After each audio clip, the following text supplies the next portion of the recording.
us. Today, it being a new year, we're calling it Resolution Resolve.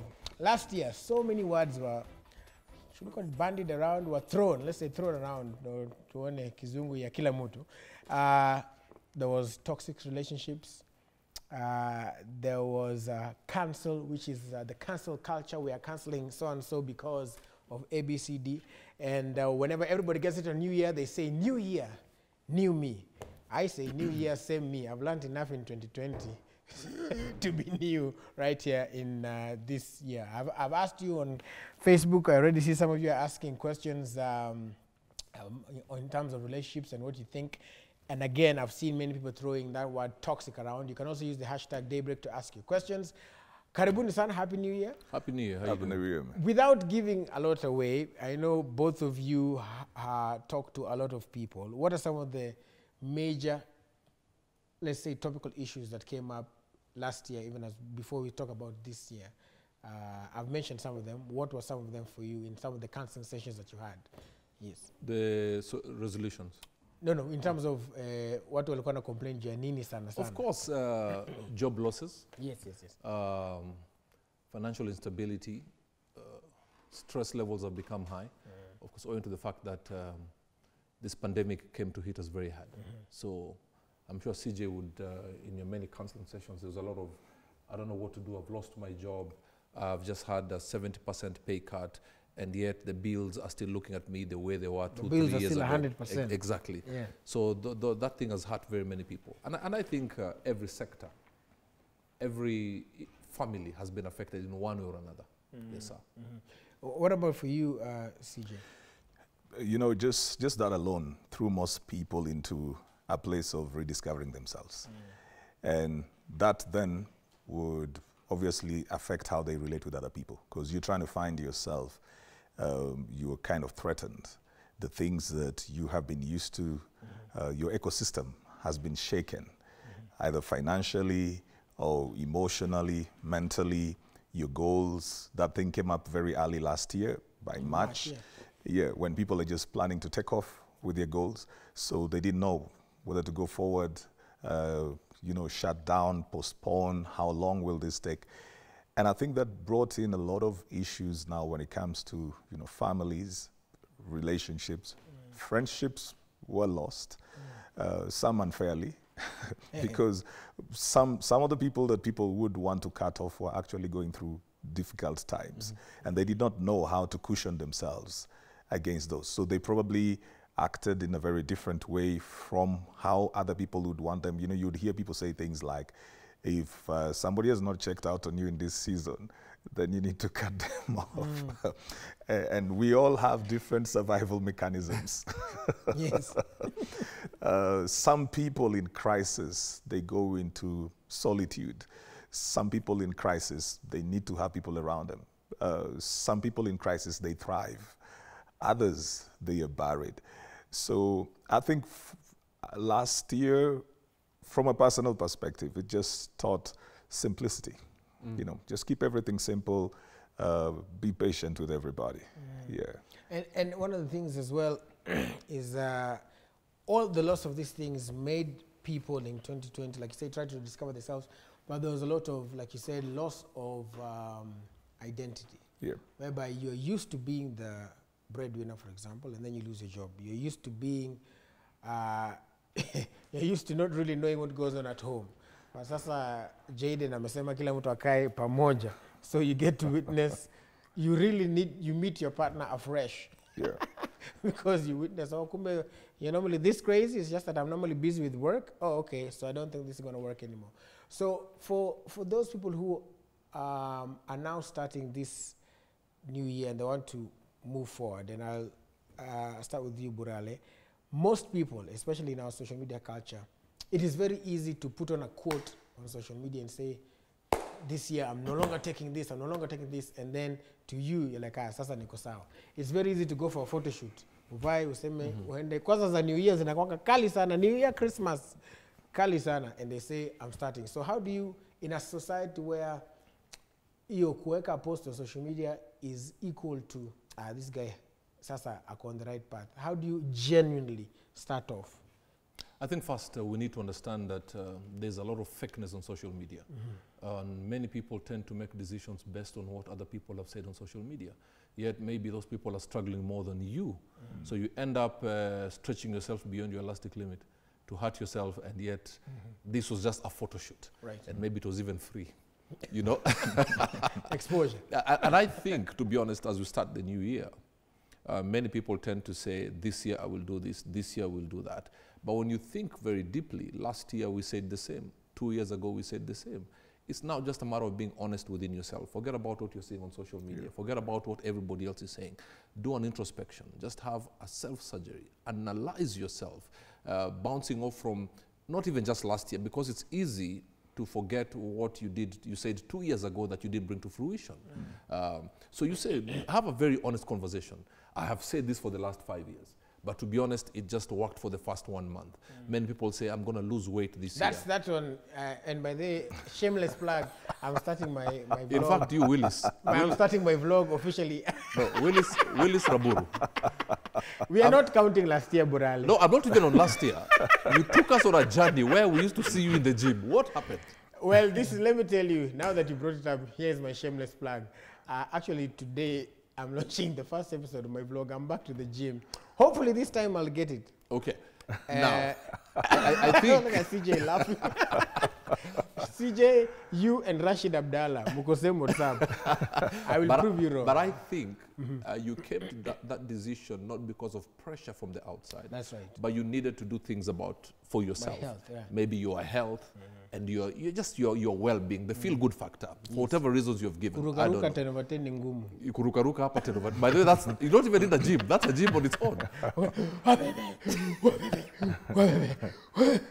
So it's to tell people really, just have an honest conversation with yourself. Right. And say, you know what, I've said this for the last 5 years, I didn't bring it to fruition. Personally, I don't believe in New Year's resolution. Why?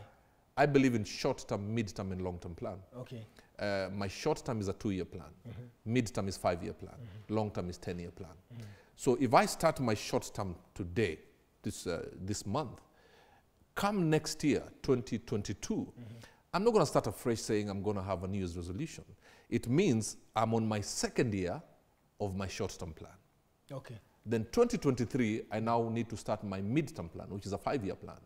Now, it doesn't mean that I start from 0, 1, 2, 3, 4, 5.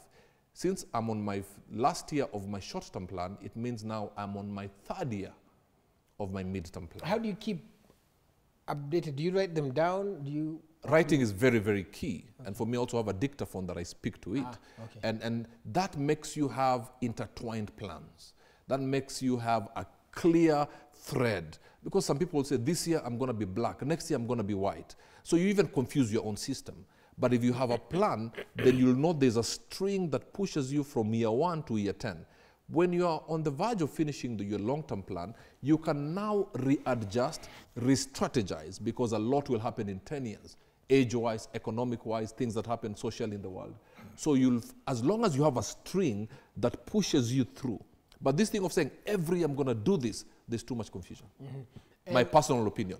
Right. That is not to say, let me say this clearly, that is not to say that having a New Year's resolution is a bad thing. Right. That is just my personal thing. And I'm hoping maybe 1 or 2 will pick up. All right. And other people have done New Year's resolution and have followed it through. Don't forget that. Those are people I need to meet. We are waiting for this vlog. We'll see if you'll go beyond May. And talk, and talk to them. CJ Burale has mentioned something there about introspection, looking within. And I think one of the hardest things when you're looking within is dealing with what people say, the dark parts, dealing with, this is actually who I am. I am a drunkard. I am a sex addict. I am a porn addict. I am high all the time. I am a serial abuser. I am toxic. How do you really pick out, because the light is easy and blaming other people is easy, but how do you deal with your dark parts? Well, I think what makes it difficult is that kind of labeling. The moment we have the labels, this is a narcissist, this is a what. You know, Willis, even the drunkard would not want to hear that they are a drunkard.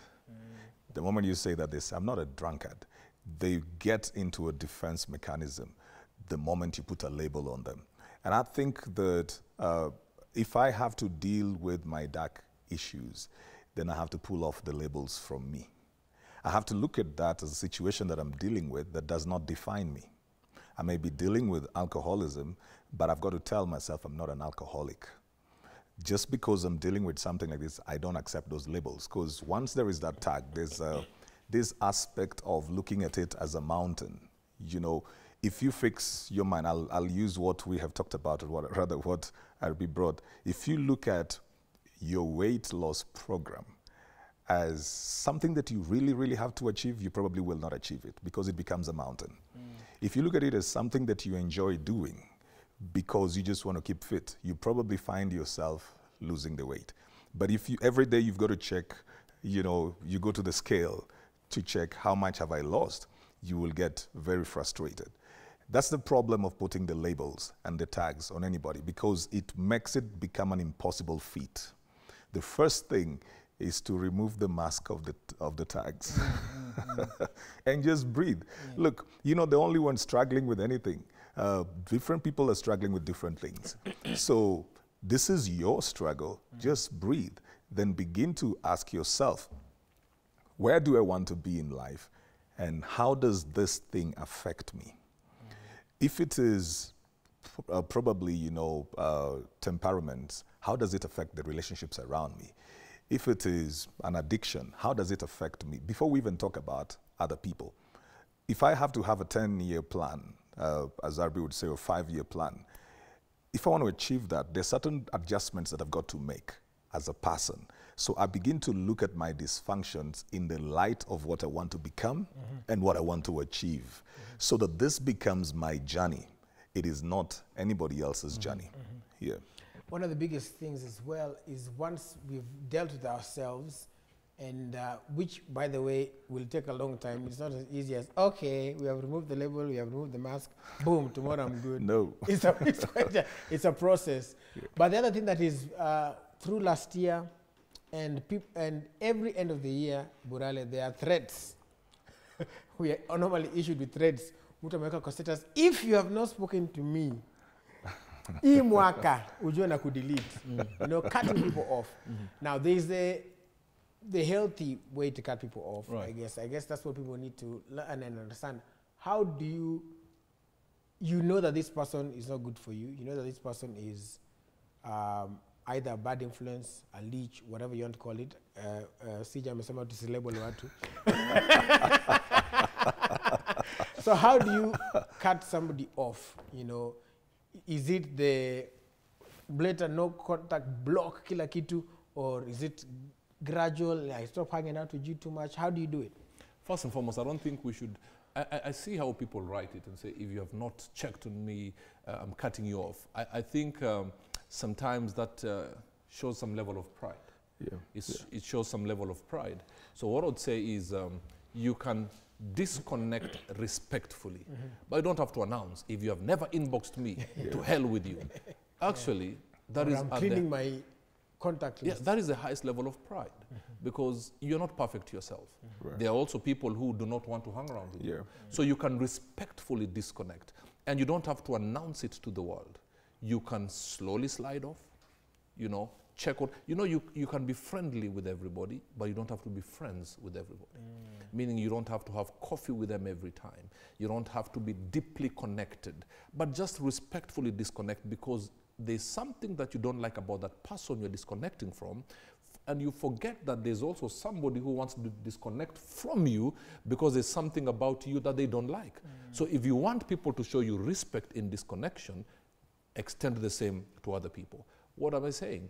If you used to talk once a day, reduce it to once every month, and slowly but surely. But don't bang the door while you're walking away. You may need to come back to that door. Yeah, you may need to. You know, Willis, if I may just rein in on that, I did a post recently. I said, you don't have to cut off people. You just need to take off into your dreams.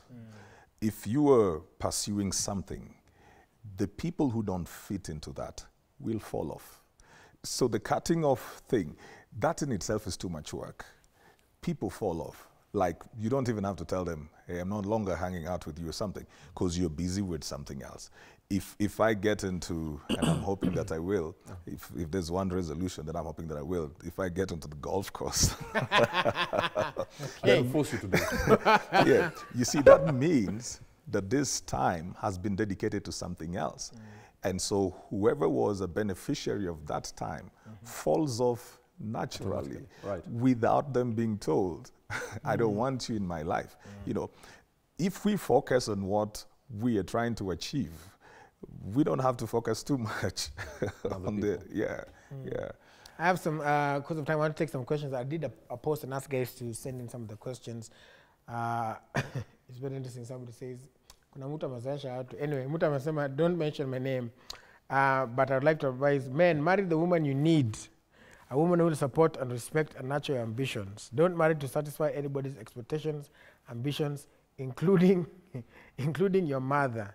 And then somebody says here, kindly talk about family influence when it comes to marriage and how somebody can manage this. Amesema nisimtaje, lakini the comment has the name, so I don't know how that's going to work. But anyway. Yes. No, you don't marry for your family. You marry for yourself, purpose. Bible says a man shall leave his mother and father and cleave. But having said that, you also cannot run away from the fact that when you marry somebody, you also marry their family. Yeah.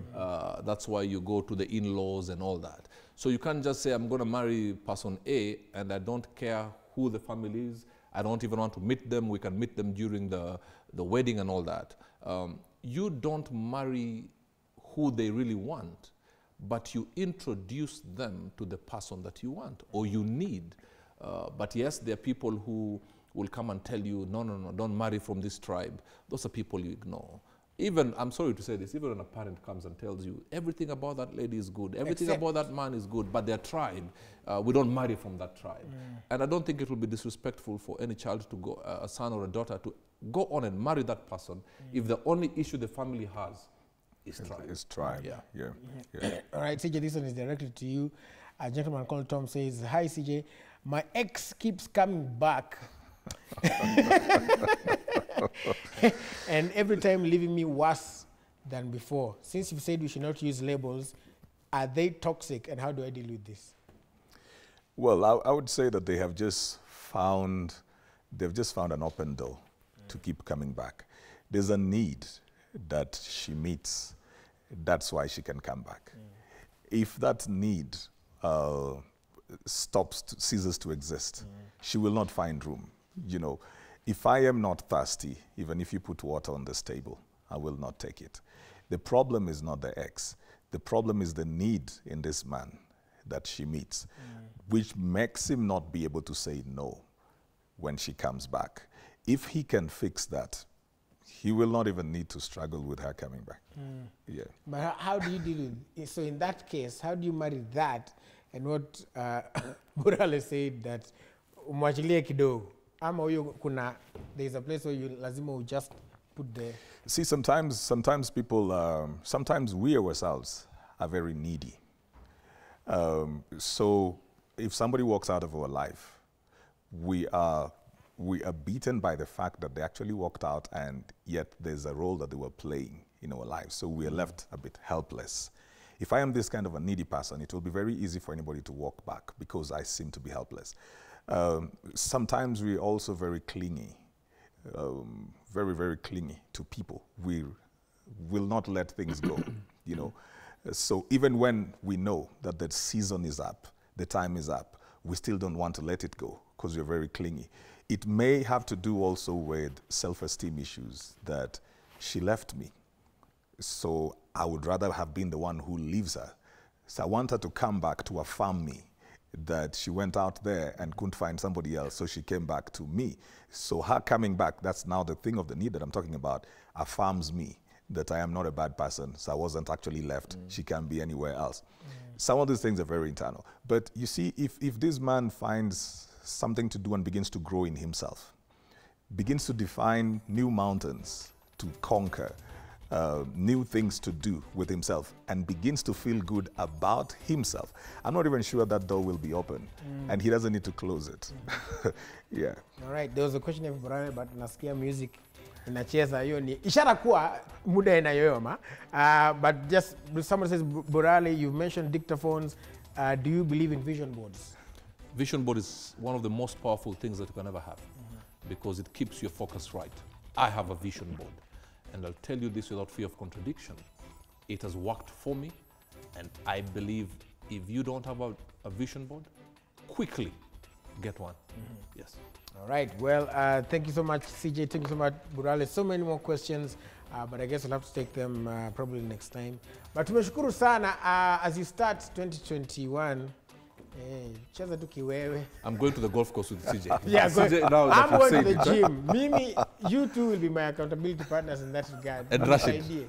And Rashid is not a good one. Rashid naye anazidi kunisuta tu. Bani sawa. Want to end with there's a beautiful board that these guys have put up here, the team upstairs. Those are just some of what people are talking about that they want to do in 2021. Drink less, quit smoking, join the gym, lose weight, get fit, find a new job, pay off debt, save money, help others, find love, take a trip, enjoy life. I hope with all of those things,